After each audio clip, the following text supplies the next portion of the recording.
If you really got a problem with your life, you'll change it. You're not tired of being broke. You're not tired of being stuck. You're not tired, because if you was tired, you would actually do some shit about it. I'm tired of everybody running around complaining as if you're on the receiving end of whatever this world wants to dump on you and you don't have a choice. It's time to grow up, man. Excuses sound best to the person that's making them up. It's good for you to go take your place in the world. Have some ambition. Have a vision. Have a goal. Have a strategy. Try to be a good person. And not because it's your duty precisely, because that's the proper way to live. We're in danger of undermining all of that. And it's not good for people. One of the things that I've really learned, for example, recently, is that there's a very tight relationship between aspiration and responsibility. Anybody who is determined to do something, who wants something to be different, it will eventually be different. Everything around you is going to change as soon as you change the things around you. Change your mind, and everything about your bank account, your surroundings, your environment will all change. All we know is some get the spark and say, I'm going to change my life. I'm going to change my health. There's two ways to see the world. Some people see the thing that they want, and some people see the thing that prevents them from getting the thing that they want. The rule is, you can go after whatever you want. You just cannot deny anyone else to go after whatever they want. You don't have to do it the way everybody else has done it. You can do it your way. You can break the rules. You just can't get in the way of somebody else getting what they want. Every day I demand more from myself than anybody else could humanly expect. Yes. So you got to keep it moving. We're here to work, commit thy works. This is no place to stand still. This is an incredible opening here. And when you are going through some stuff during the challenging times in your life, if you keep it moving, you'll get out fast. I think one of the mistakes that people make is they think purpose comes from their job. I've been a whatever for so many years, and when then I lose my job or I retire, I now don't have a sense of purpose because I've so closely associated my self-worth with the job that I did. I knew what my job was. I had a sense of purpose. And one wonders if those things are conflated, right? Which is I had a sense of purpose for my job, but then when I didn't have the job, all of a sudden, since I woke up in the morning and didn't know what to do. The purpose is not your MOS. Your purpose is not your assault gunner. Your purpose is not the job that you wake up to do every day. Your purpose is something bigger. You'll get blessings out of nowhere. Listen to me. Activity, doing the best you can. And I know that can be hard. That's why people lose the war. That's why people never achieve their strategic goals. They lose the little battles, the death of 1,000 cuts. One missed workout at a time, and then another, and then another, and it all adds up. Why? Because we don't think about the big picture. We don't see the decay. We are like the frog boiling in the pot. As the temperature slowly increases, 1 degree at a time, 1 degree closer to death, 1 degree closer to failure. You've got to have family goals. You've got to have personal goals. Worthy projects you would like to support. Not just income goals. It's not to have a home and a nice car and clothes to wear. It's the full variety of things. Now, if you can develop an appetite for all of that. I call them reasons. Reasons make the difference. If you have enough reasons, you can do spectacular things. And there's an ancient script that says, without a vision, we die. And if I can get people caught up in thinking about where they would like to go, who they would like to meet, the kind of income they would like to have, the kind of money they would like to share, the kind of skills they would like to develop, the influence they would like to have, the reputation they would like to build. Would you like to be an entrepreneur? Would you like to have a masterful management career? Would you like to be a better parent? What kind of influence would you like to have on the people around you? Would you like to influence the industry you're in? There's a whole wide range of things that we need not lack for appetite of things to accomplish. And that's called the promise of the future. And without that promise, life becomes a little less worth living. If the promise is clear, we will pay the disciplines, we'll pay the price, we'll read the books, we'll take the classes, we'll learn the skills. So that's one of the first things, is to articulate the promise. Big job parents have these days is getting kids to see the promise of the future, the possibilities, the opportunities. When I used to cross my fingers and say, I sure hope things will change for me. And he said, Mr. Rohn, for things to change for you, you've got to change. I used to hope the economy would change, or my boss would change and become more benevolent. I used to hope that circumstances would change, the difficulties would go away. But he said things aren't going to change. It's going to be like it's always been. But if you will change, everything will change for you.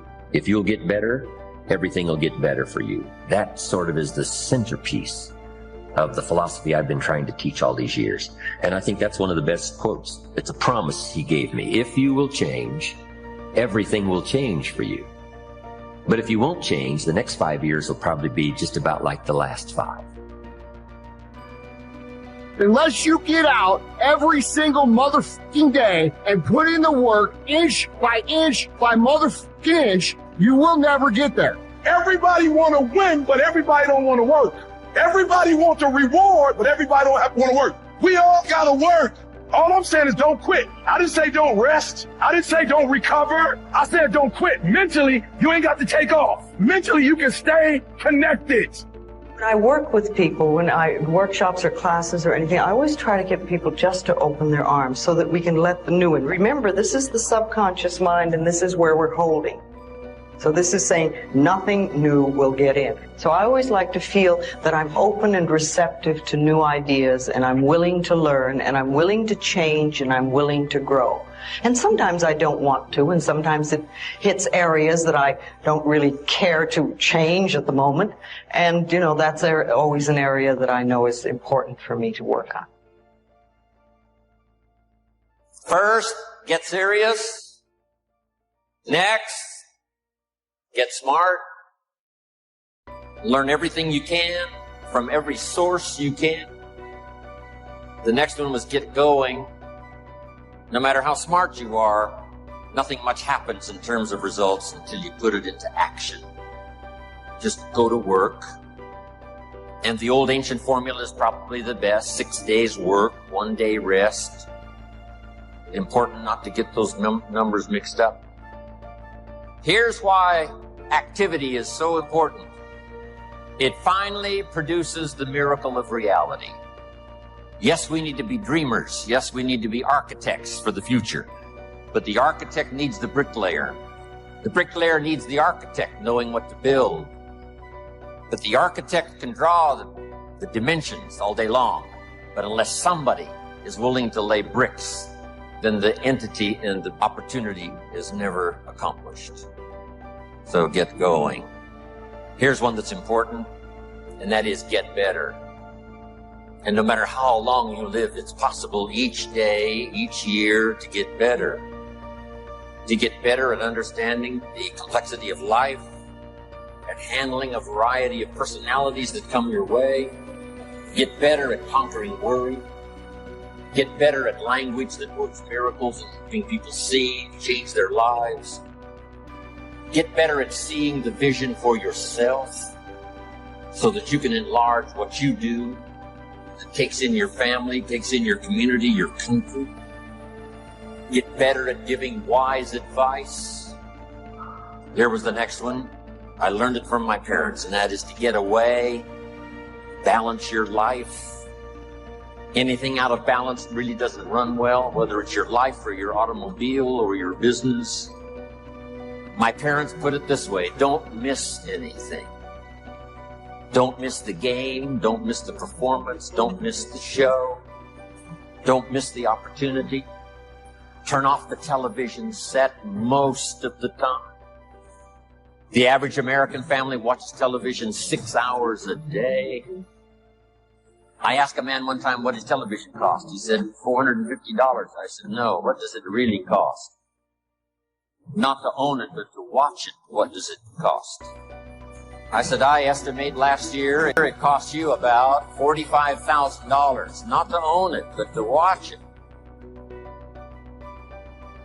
To me, I think enlightenment is letting go of all the things we believe that are not benefiting us in life, or that are barriers to our life, to the good things in life, and to release them one by one and just think, I don't have to believe that anymore. Or do I want to believe that anymore? And making a conscious choice. When we can understand that every single thing we believe has been a choice, and it may or may not be true. It can be true for you and not for you, because it's your belief system and your belief system, and then I have my belief system. I say a lot, that may be true for you, it's not true for me. I may not say that out loud, but people are doing things, they're saying things, and I think that to myself a lot. And also, it has nothing to do with me. Whatever's going, that has nothing to do with me, because I'm under the law of my own consciousness. This is my pathway, and you have your pathway, you have yours, everybody does. So we're all on a journey, and I think the more conscientious we are about it, the more conscious choices we make, the better our journey is, or the easier, or the swifter, or we get more goodies, or we have better health.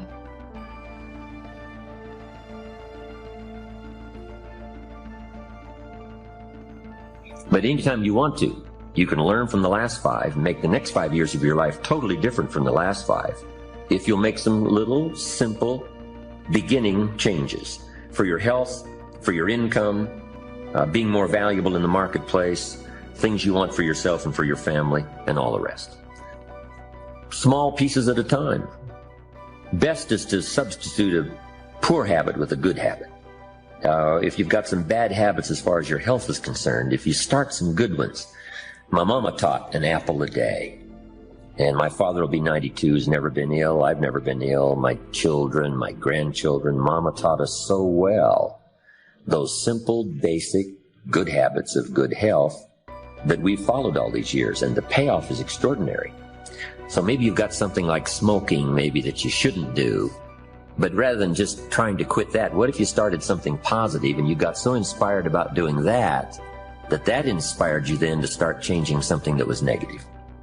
Success is looking at your own desires, looking at your own possibilities, and then stretching yourself and seeing if you can become all that you can become, earn all that you can earn, share all that you can share, make steady progress in that direction. To me, that's success. Well, a lot of the immigrants now that come to America from other countries have taught us some great lessons. They're some of the best students in school. The Russians that came to Israel, I'm telling you, they're now the leaders in industry. They are so grateful for liberty and freedom and for a chance. They need no guarantees. They don't need to be taken care of. All they need is an open door, a ladder to climb, a place to start, somebody to give them a chance, and away they go. And I think we've had it so easy in America for so long that we have lost that sharp edge.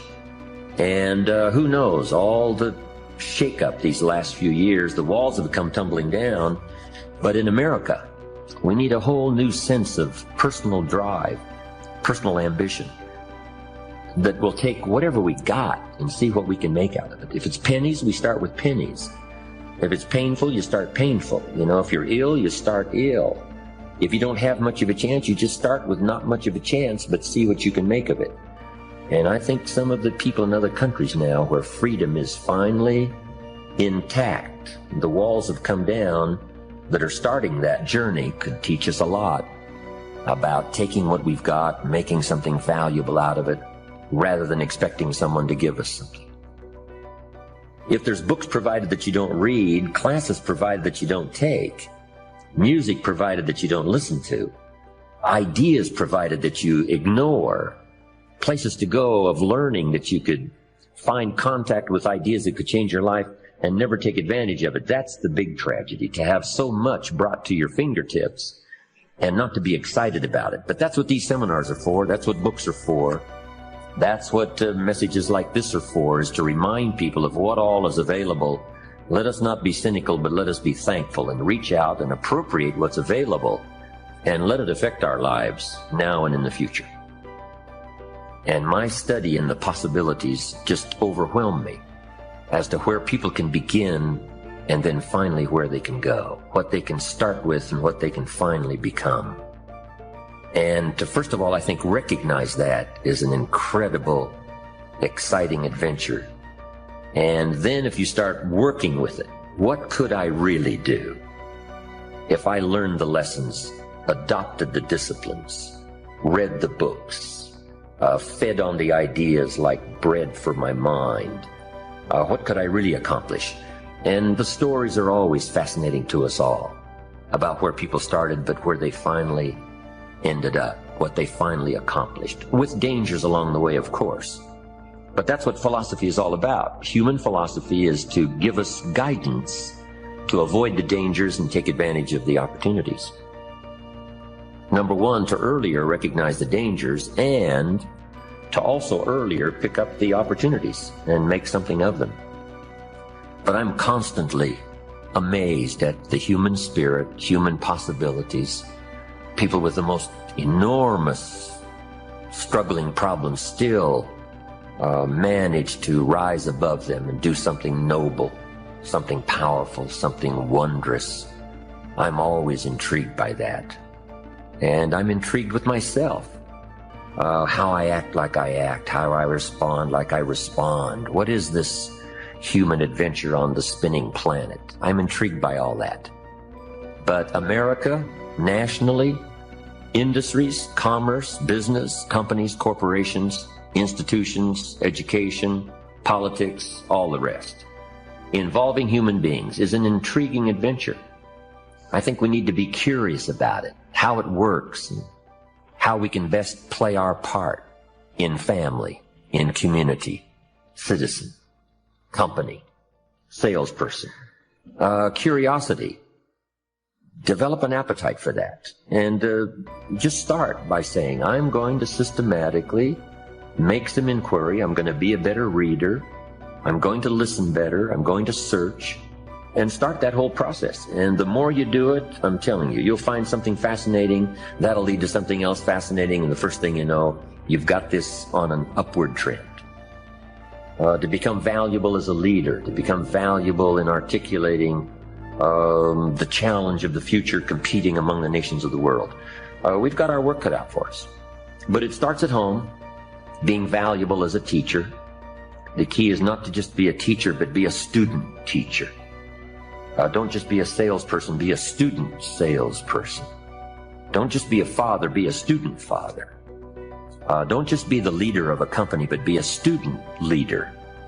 And whether it's company, corporation, government, school, community, home, family, office, basketball team, baseball team, wherever people gather for whatever reason, if each one brings a better value to that enterprise, to that game, to that family, to that business, to that office, we've got a good chance of competing well among the nations of the world.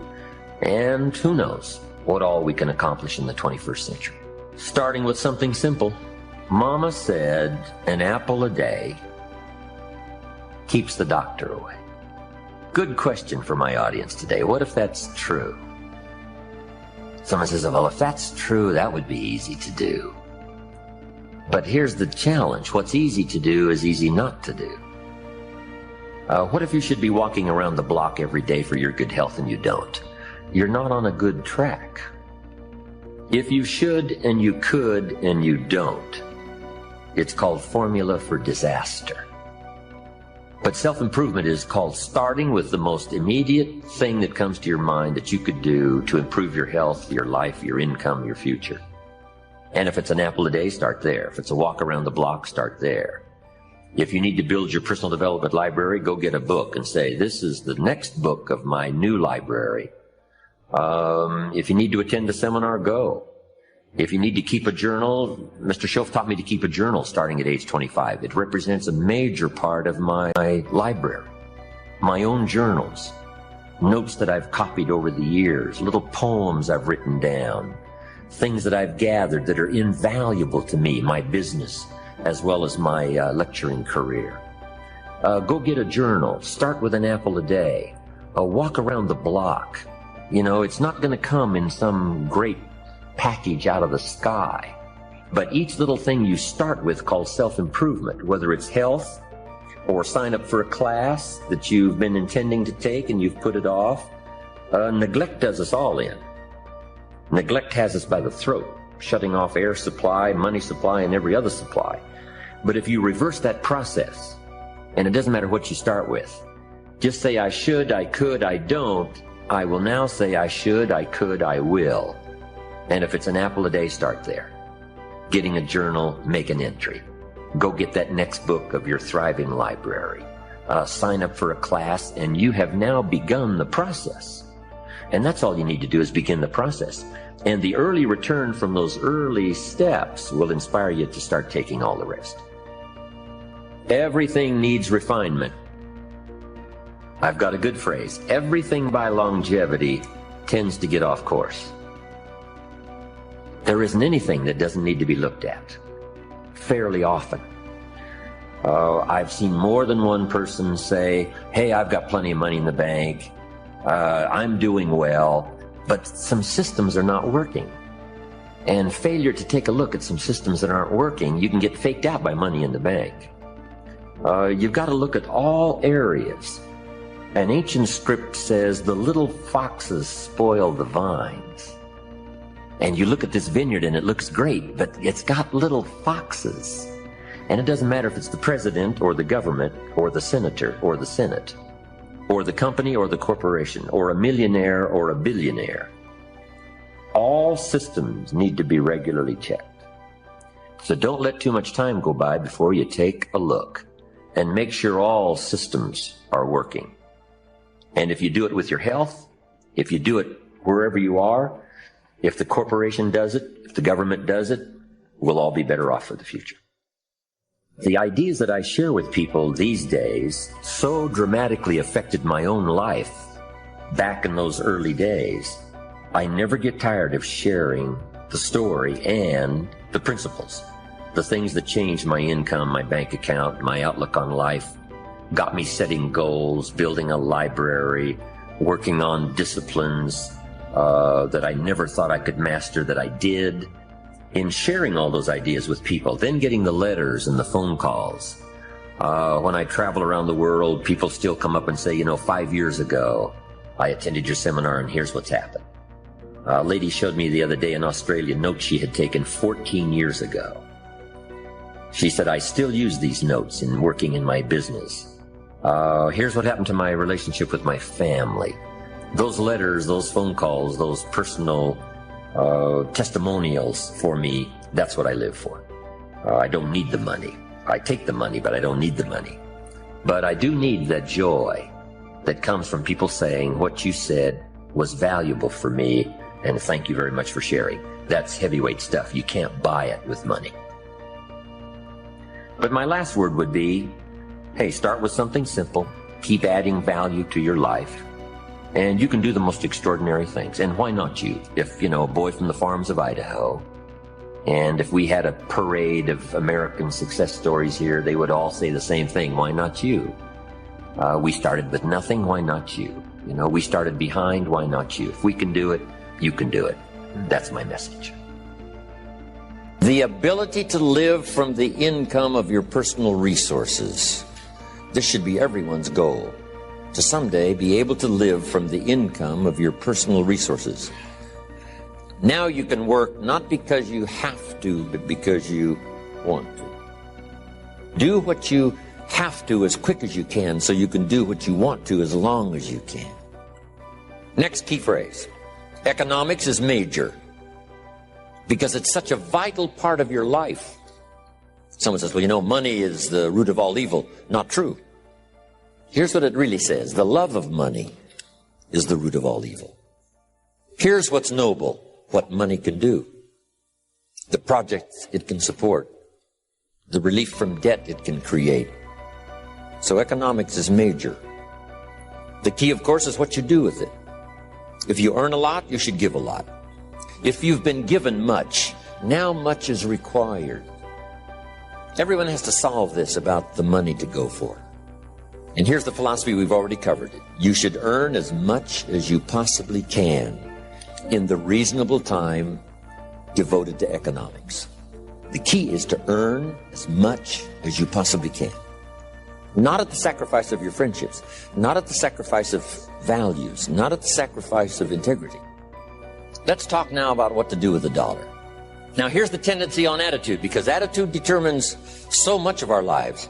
Your financial journey begins with what you do with the first dollar. Here's the two challenges of life. Number one, the development of our full potential. Challenge number two is the wise use of all our resources. And let me share with you now a little plan. Because when I met Shof, and he asked me about my financial condition, he said, how much money have you saved and invested the last 6 years? And I said 0. He said, not a good number. Next key phrase, it's not the amount that counts, it's the plan that counts. So let's start with something now as seemingly as small as $1. Here's what we teach, teenagers especially. You should never spend more than 70 cents. Now what do we do with the other 30? Here's some of the most important information. 10 cents is for charity. Here's one of the best things to teach kids, generosity. Because first we're going to teach abundance, to provide more than you could use for yourself. Because now that gives you great joy to give 10%. Now the next 10 cents is called the use of capital. Here's what capital and capitalism is. So jot this down. Capital is any value you set aside to be invested in an enterprise that brings value to the marketplace, hoping to make a profit. Taking capital and investing it in an enterprise and bringing the value to the marketplace we call capitalism. First of all, the farmers understand it. Here's what seed corn is. It's capital. So the farmer sets aside his seed corn. Question, would he let his family eat it? This seed is not to be eaten. It's to be invested, to take a risk, cared for in the summer, harvested and multiplied in the fall. And we can teach kids the early fundamentals of capitalism. If a child buys a bottle of soap for $2 and sells it for $3, maybe he goes next door and says, Ms. Brown, I've got this soap Mama uses. It's really terrific. It's only $3. And I'm here just next door. I take care of you when you're around. Ms. Brown says, well, to be honest with you, I've got plenty of soap. Kid says, you better let me come in and check. Kids don't need sales courses. No. Now we must teach the child what to do with this $3. So jot this down. You must now set aside the $2 to buy another bottle of soap. He said, well, that's true. You can't spend the whole $3. You'd be out of business. Some adults, you see, don't know that. Now, guess what we call this little kid? We call him a capitalist. So 10 cents to show a profit. Now, here's the other 10 cents. It's 10 cents that you invest and let someone else use it. This is called passive capital. So we've got active capital and passive capital. Maybe you invest this in a stock, and the stock pays you dividends, and also there may be an increase in the value of the stock. 70, 10, 10, and 10. It's very simple. Now, when you first start, if you're an adult now, you may be in such bad shape financially that you couldn't do the 70, 10, 10, and 10 if you haven't had a good plan up until now. But jot this down now. It's not the amount that counts, it's the plan that counts. Remember what Shof said. If you will change what? Everything will change for you. Now, when you make a lot of money, these numbers all have to change again. You know, if you're making fortunes, you can't spend 70%. That would be obscene. I probably spend less than 10% of my income. And now you can imagine, if the 70 has gone clear down to 10, you can imagine now what these numbers will be. So make this note. It's your life, and it's your future, and it's your economics. This is just a suggested plan. Okay. Now, here's 2 or 3 more keys on financial independence. Here's number 1, keep strict accounts. Keep strict accounts. It's just a good habit to have. It's like picking up the trash. It becomes the person you are. Here's the next one, pay your taxes. Here's what paying taxes does. Feeds the goose that lays the golden eggs called American opportunity. You say, well, the goose eats too much. Probably true. But make the note, better a fat goose than no goose. Everybody should pay. As poor as you might be, you've got to say, no matter how poor I am at the moment, I will make my contribution. Everybody needs to pay. Now, here's one of the best stories ever written. According to the record, Jesus and his disciples one day were at the synagogue, and as Jesus and his disciples stood outside watching the people come by, putting their money in the treasury, it said, some came with large amounts, some came by with small amounts. Then along comes a little lady, and she puts 2 pennies in the treasury. And Jesus said to his disciples, look at that. And she gave more than everybody else, because I'm positive her 2 pennies represented most of what she had. So since she gave most of what she had, she gave the most. When the little lady put her 2 pennies in the treasury and walked away, here's what didn't occur. Jesus didn't run after this little lady and said, hold it, little lady. You're so pitiful. We have decided to take the 2 pennies out of the treasury and give them back to you. If it would have occurred, she would have been what? Insulted. Jesus left her 2 pennies in the treasury, even though she